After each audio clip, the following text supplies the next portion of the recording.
Greetings, weary wanderer, and welcome back to Lonely TTRPG, the solo actual play and review podcast. This week, we are playing Rift by a friend of the pod, Eric Dill. Now, Rift is a game based on Rune, written by Spencer Campbell of Gila RPGs. So, this is going to follow the same rules as Rune.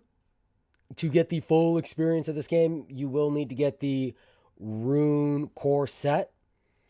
But there are enough rules in here that we're able to cover most of it while just using the game book that we have. Now, as for equipment, we're going to need some D6s, at least two, but there will be options for having more.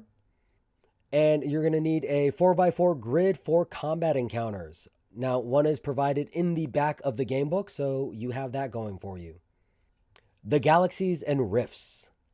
Legends tell of the formation of the galaxy by the supernatural entity known as the Dust of Creation. No one knows who or what the Dust of Creation is, or whether there are multiple creatures or only one.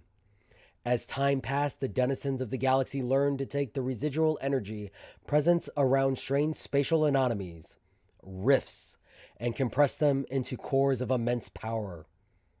Powerful individuals, corporations, and even the galactic military uses these cores to exercise augmented power against the masses. The plethora of heinous acts performed in pursuit of more power did not go unnoticed by the dust of creation. In response, mighty warriors created with the task of taking back these cores were created within the rifts. These warriors were formed from the raw creative energies and exhibit both humanoid and mechanical qualities, making them powerful forces within the galaxy. These warriors are known as the Riftborn. So in this game, you are the Riftborn. That means that you are an immortal being created to find these cores and take them back. Now, being immortal does not mean that you are invulnerable. In fact, you only have 10 health to start out with. But what it does mean is that if your health ever drops to 0, you're going to be taken back to the rift that you emerged from, where you will be reconstituted with full health and all equipment, gear, items, and data you previously had.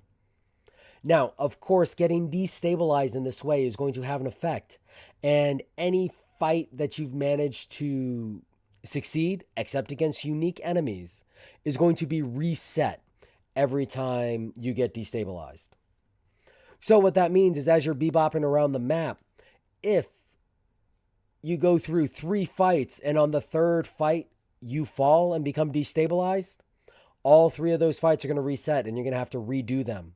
But you do gain everything that you found along the way. So to start out with, you are going to have 10 health and 2 stamina. The stamina represents your D6s.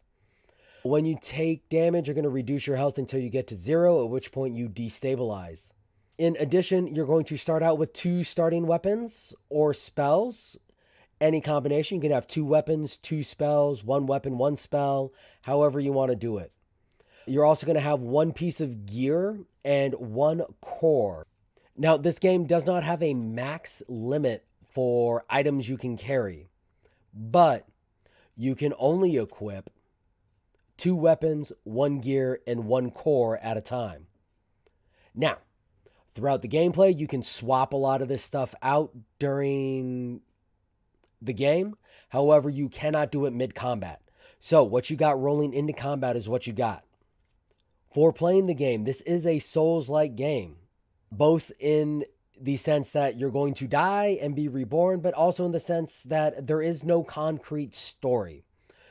Things are going to have descriptions and tags along the way, and you kind of build the story as you go. But gameplay is done in 2 phases, exploration and combat.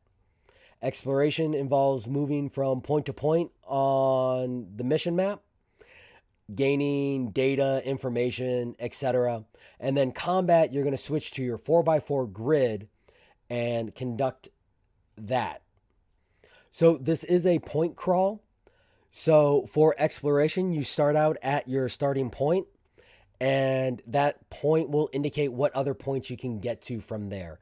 So, for example, you might be able to go from point 1 to point 2, and then from point 2 to either point 3 or 4. It all depends on what direction you want to take and how you want to pursue this. But you can only move to the points indicated by the description in the point map. And once you get to the point, you will have a variety of things that you can do. You can search, delve, learn, or fight as indicated by the point. And these, again, once you search, delve, or learn, that is completed at that point no matter how many times you destabilize. However, fights will reset unless it is against a unique enemy. But if fight is indicated, you do need to undertake the fight before you can do anything else at the point. As for these tasks, searching is used to find hidden items such as treasures or useful items. For delving, there are some points where they are incredibly dangerous and well protected.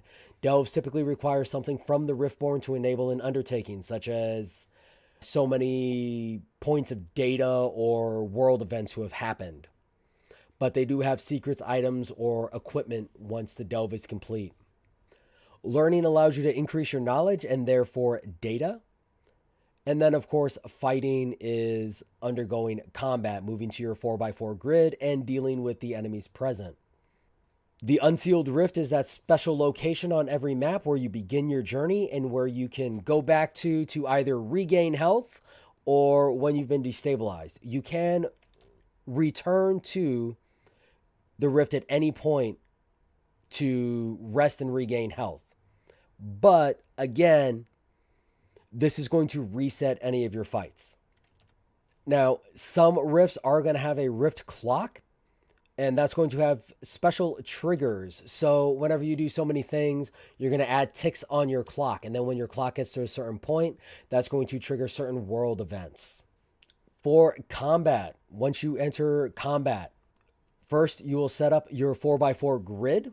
Your combat encounter will tell you where to place enemies and terrain, and then you start your rounds. Combat will consist of rounds, and those rounds will have 5 steps. First of all, you're going to determine enemy actions. So you're going to roll a d6 for each enemy in the fight, and then you're going to use that enemy card to determine their moves and actions for that round. Next, you're going to move the enemy, and you're going to do any non-harm related actions for that round. All right, for both the enemies and you. So if you have any non-harm related things, you would also do that. Step 3 will be determining your own actions. So you're going to roll your own stamina dice and assign those to your weapons or spells. Weapons and spells can only be used once per round. And when you're looking at your weapon and spell cards, there will be numbers associated with your actions. So you take your dice, you take your roll, and assign that to your weapon or spell based on what actions you want to perform. So that maybe you only get to move this round, or you might be able to move and fire, or you might be able to just fire and attempt to deal harm. Once you've rolled your dice and decided what you want to do, you're going to go ahead and move your Riftborn based on whatever your weapon or spell says that you can do.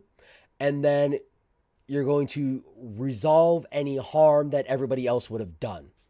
So harm happens simultaneously. So if an enemy can hit you, they deal harm. But you also deal harm. But again, it's simultaneous. So if you would have killed that enemy, it doesn't matter. They still deal that harm to you prior to them dying. In addition, for combat, there is also a terrain. And there are 3 types of terrain: difficult terrain, permanent terrain, and cover terrain. So difficult terrain, such as hallways, unstable footing, or ground that would make combat challenging. While on difficult terrain, all harm is dealt with a -1 penalty. So if you only rolled the ability to deal 1 harm, you're not dealing any harm on difficult terrain. Permanent terrain includes large unmovable objects, and cannot be moved through.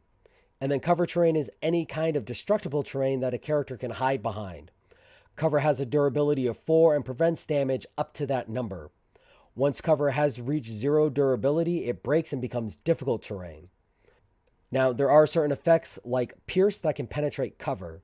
So if you manage to do a piercing attack, you ignore cover and deal harm directly to the enemy.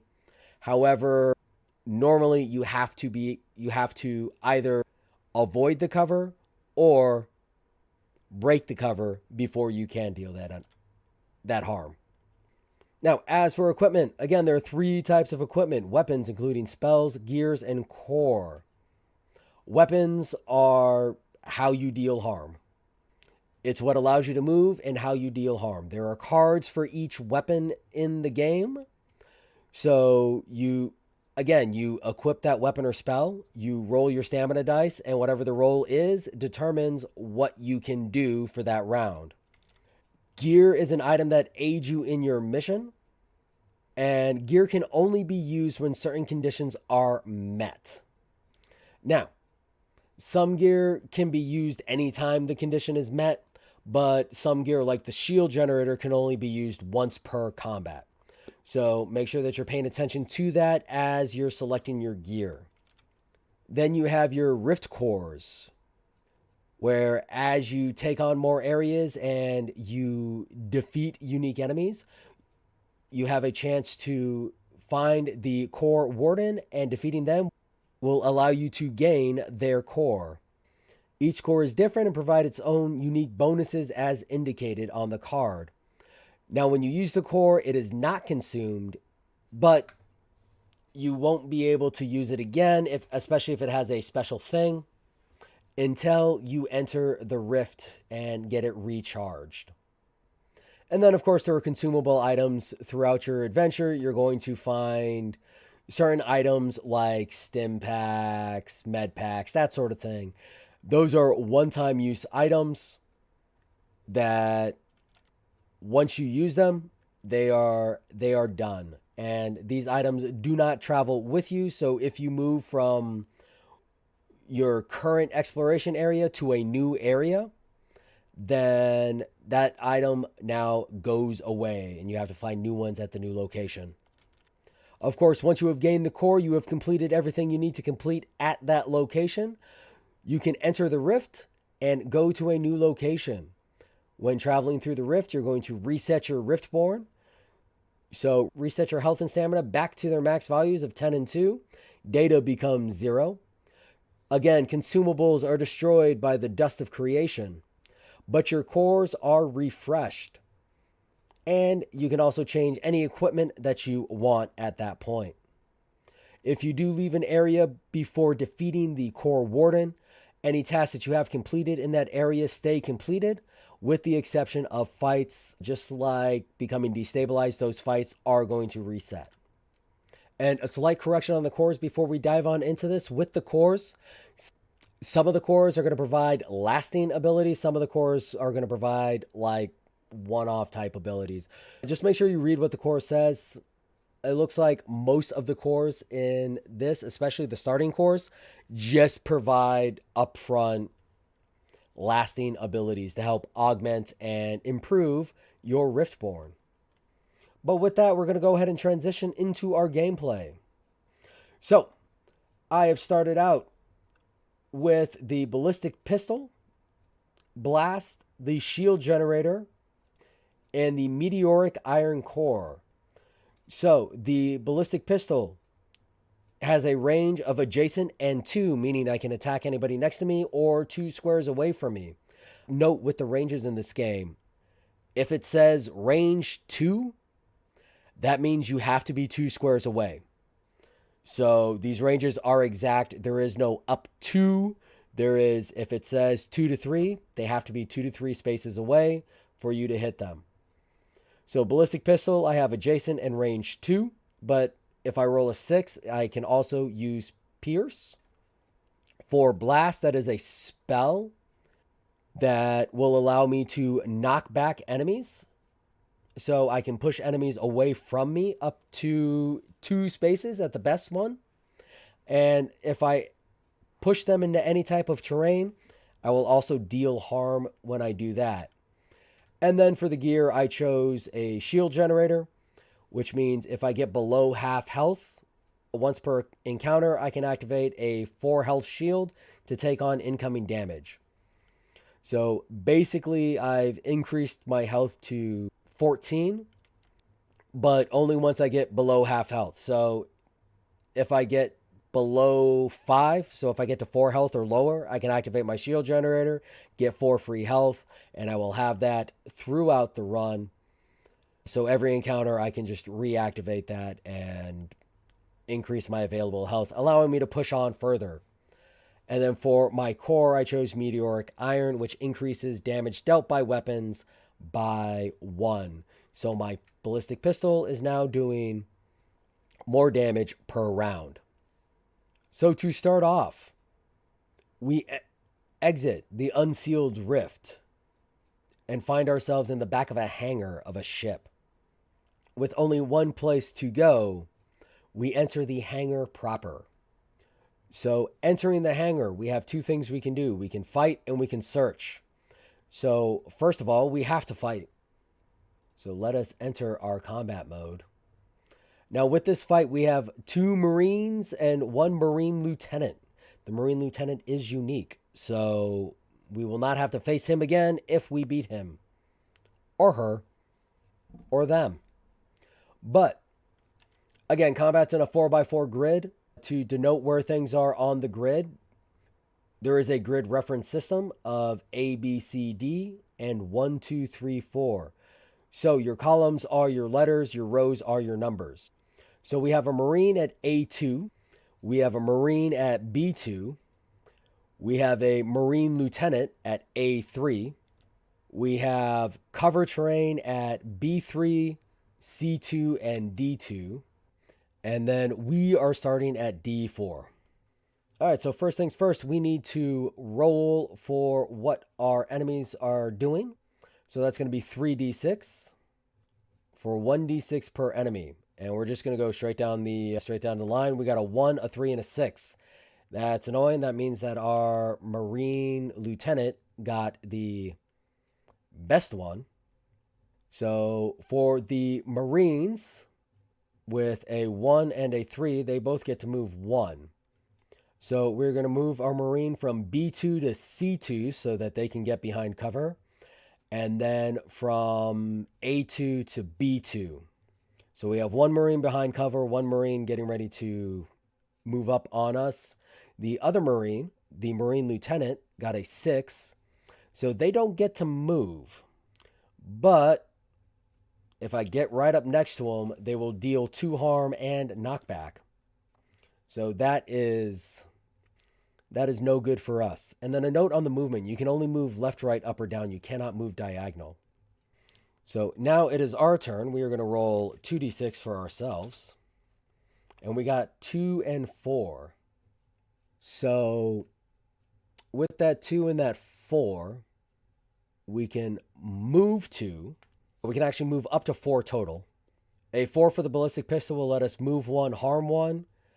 And a 2 for the blast will let us move 2, knock back 1. So one of the problems we have here is one of these Marines is undercover. Now it says may move, so that doesn't mean we have to. So what we're going to do is we're going to move from D4 to D2 and get right up next to this Marine at C2, who is undercover. And we're going to use our knockback 1 to knock them back. And we're going to knock them up to C1. I don't know if that's entirely how it works, but you can't have enemies occupying the same area. So I don't believe I can push them into B. I don't believe I can push that Marine into the other Marine at B2. But that Marine at B2 does not have cover, which means that I can deal 1 harm to them, which is nice. So we're going to deal 1 harm to them, and their health is going to go from 3 to 2. And that will be the end of round 1. So moving on to round 2. Once again, rolling 3d6 for everybody. We got 4, 6, and 5. So the first Marine got a 4, meaning they get to move 1, harm 1. And they will always attempt to move towards me. So that puts him under cover. And that is going to harm my cover, bringing that from 4 to 3. I know that's skipping ahead. You're supposed to resolve harm all at once, but it makes sense for me to do this all right now. Now the other Marine got harm to surge 1. Also, correction to earlier, 2 characters can occupy the same square. So I could have pushed that first Marine into that second Marine. But that's fine. Now, with that second Marine, with that Marine at C1, they are diagonal from me. And everything on the rules say no moving diagonal. It doesn't say anything about attacking diagonal. And I don't remember what the official ruling on this is. So here's the thing. We're going to say no. There will be no diagonal attacks. And that goes for everybody. So I will not get diagonal attacks either. But our Marine Lieutenant with a 5 gets a harm 1, knockback 1. I am not anywhere near them, so I do not have to worry about that. So rolling for my turn, I got another 4 and 2. I also forgot my weapon deals +1 damage. So that Marine that I hit for 1 earlier, I actually hit for 2. So the Marine undercover at C2 is at 1 instead of 2 because of my core. This is why cores are important. All right, so with a 4 and a 2, I am not going to move. I am going to use my knockback, and I'm going to knock back the Marine from C2 to B2. So I will use that with my 2. With my 4, I will use my pistol, and I will deal 2 harm to that Marine, bringing them to 0. That Marine is now no more. Also, side note, because knockback is not a harm attack, that means that the damage that Marine did to my cover doesn't exist. So my cover is still at 4. That Marine is no more. All right, so moving on to round 3, rolling for the Marines. We got a 3 and a 1. So with that 3, the Marine at C2, the Marine at C1 can move to C2. They are now behind cover. And the Marine Lieutenant can finally move and attempt to get near me. But they are still diagonal, so we are fine for right now. For me, I'm going to roll for myself, and I got a 1 and a 2. And that only gives me move options. But a 2 does allow me to utilize knockback. So what we're going to do is we're going to put ourselves in a little bit of danger here because we are going to move ourselves from D2 to C2. And we are going to knock back the Marine from C2 to B2. Now, this is putting myself in danger because I am now able to be hit by the Marine Lieutenant. Now, I'm still behind cover, so I got that going for me. But this could get risky. This could get risky very quickly. But that's everything that I can do. And nobody dealt any harm this turn. All right, so rolling for the Marines. Both of them got a 4. Luckily for me, the Lieutenant only gets to move on a 4. But the regular Marine, they get to move and attempt to harm. Again, I'm behind cover, so that is going to take my cover from 4 to 3. But neither of them is going to decide to move. All right, so for my turn, I got 2 and 3. Now, when you're in a situation like this, you have 2 options. You can either split your dice and put 2 on one and 3 on the other, or you can add them together and do whatever that is for your one thing. So I got 5 total. So I have 2 and 3, which means that I can either A, knock back a target 1 square and move, which I don't want to do because I'm behind cover. Or B, I could take the 5 and I could do some harm.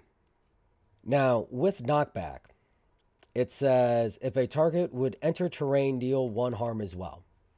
This is only a 4x4 grid, so I would see that as hitting the wall at the edge of the grid. My knockback value is 2 for a 5. This is why we're having this discussion. With Blast, I can knock back 2 and deal 2 harm. I have a Marine that if I knock him back 2, they hit the wall. So I'm going to call that 1 harm, plus the 2 that I would deal. This Marine only had a health of 3.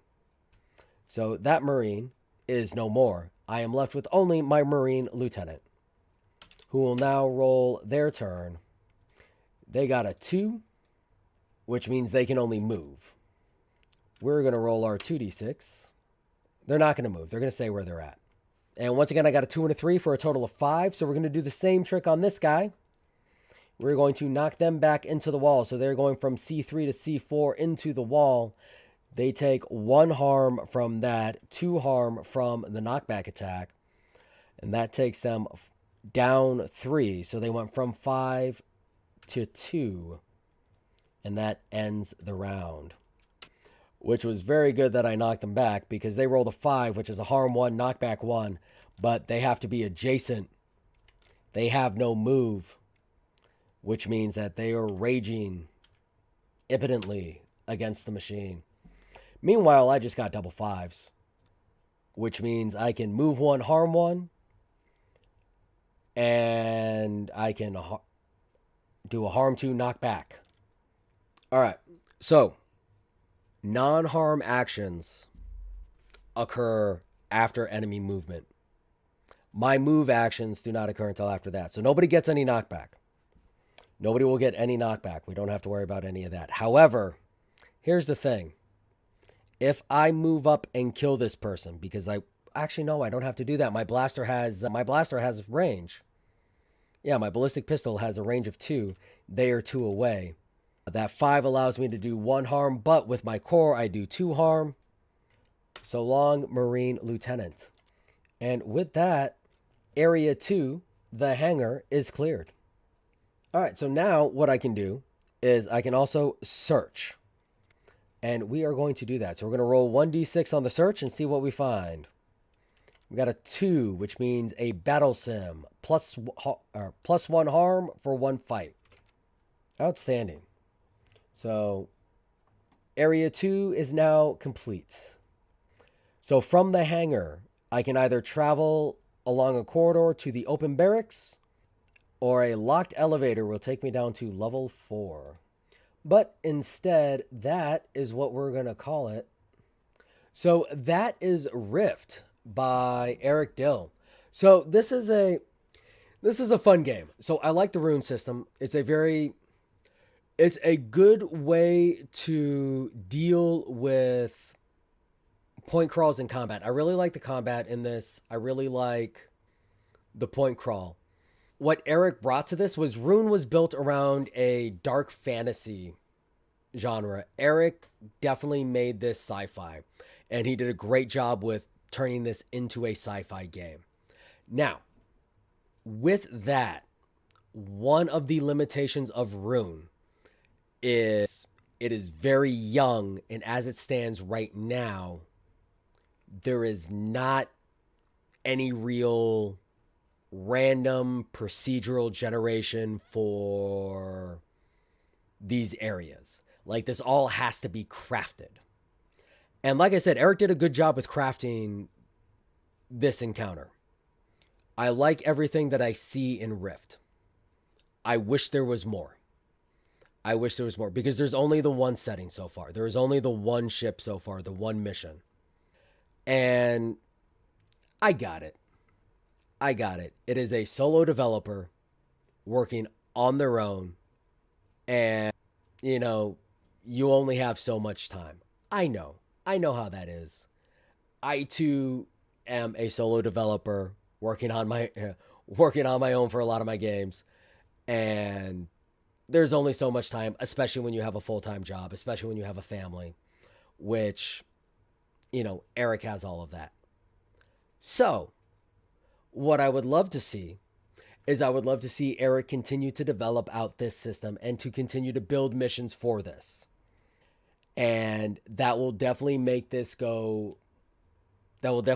very nice. He has a great way of creating atmosphere and his maps are amazing. If you've never checked out any of his map, like he does great map working. And you can definitely see that in here. You can definitely see that in the way that he built this all out. So I would love to see more missions. I would love to see more missions get added to this. But the only way I really see that happening is if this turns out to do really well for him. If people come out and say, hey, this is great, we want more, and, also pay him for more. Because here's the thing, Rift is being offered for free. I mean, it's been offered for name your own price. And I can tell you straight up, anytime something is listed as name your own price, that's basically free. Most of us are going to pick it up for free. Some of us are going to be nice and throw a couple dollars. If you go to do it, please throw him $1. Please throw him at least $1. This is definitely worth $1. I can tell you straight up, this is definitely worth $1. The setting that you get out of this is great and definitely worth $1. All right. What you got to look at it as is, how much entertainment are you going to get out of this? You're going to get at least an hour's worth of entertainment out of this. By running this whole thing, you're going to get at least an hour's worth of entertainment out of this. So $1 for an hour's worth of entertainment, that seems completely reasonable to me. And multiple people picking this up and tossing him $1 is one of the only ways he'll be like, maybe I should make some more settings for this and getting those out there. Heck, probably won't even take that many of you guys getting together and, demanding he starts up a Patreon or something where it's just a monthly release of a new setting. I don't know. I'm spitballing ideas here. I'm trying to help Eric be successful. But no, this is a great game. He does a great job with the atmosphere of this game. This is definitely worth checking out. And again, at name your own price, there is nothing for you to lose. So go check it out. Go toss him $1. Go tell him that Steel Stash sent you, because that helps me out too. When you guys go and tell creators that you found them because of me, that makes me valuable to creators. They want to work with me more, which means I get to play more great games. But speaking of reaching out and telling friends, also tell friends about this podcast. Do you have people who are interested in solo games who want to learn about them? Send them my way. I love talking with people about solo games. We have all the contact info at the end of the podcast. We have the website at www.blackdragondungeoncompany.com. We have a Reddit community. We have a subreddit, our Lonely TTRPGs. You can go on Reddit and post stuff in there if you want. You can shoot me emails at blackdragondungeoncompany@gmail.com. You can find me on Twitter, on Blue Sky, on Threads, on Tumblr, all BDDC pod in some variation. Either BDDC pod, BDDC underscore pod, one of those two.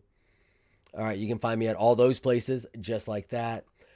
I love talking about solo games. I love introducing people to solo games. I love helping people find the games they want to play.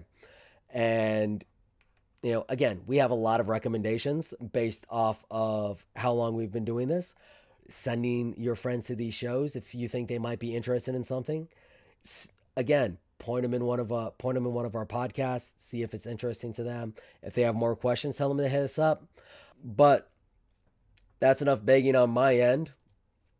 With the exception of also we have a Patreon as well. Black Dragon Dungeon Company at Patreon. Links down below. But like I said, go check out Rift. You can find it on itch.io at drakeinspire.itch.io/rift. The links will be down below for your ease and convenience. So go check that out. Again, go pick this up. Great opportunity, great aesthetic, really fun way to make this a good sci-fi game. And remember, I must ask y'all to stay awesome. This has been a Black Dragon Dungeon Company production. Thank you for watching. We really appreciate it. If you want to help us grow, make sure that you hit that like and subscribe button and go ahead and leave us a comment down below and share this with your friends. Other ways you can help support the show is by checking out some of our products over on itch.io or DriveThruRPGs. In addition, you can join our Patreon and get early release access and a chance to ask us any questions that you have. If you want to reach out to us on social media, you can find us on Twitter at BDDC_pod, or you can email us at blackdragondungeoncompany@gmail.com. Once again, thanks for watching.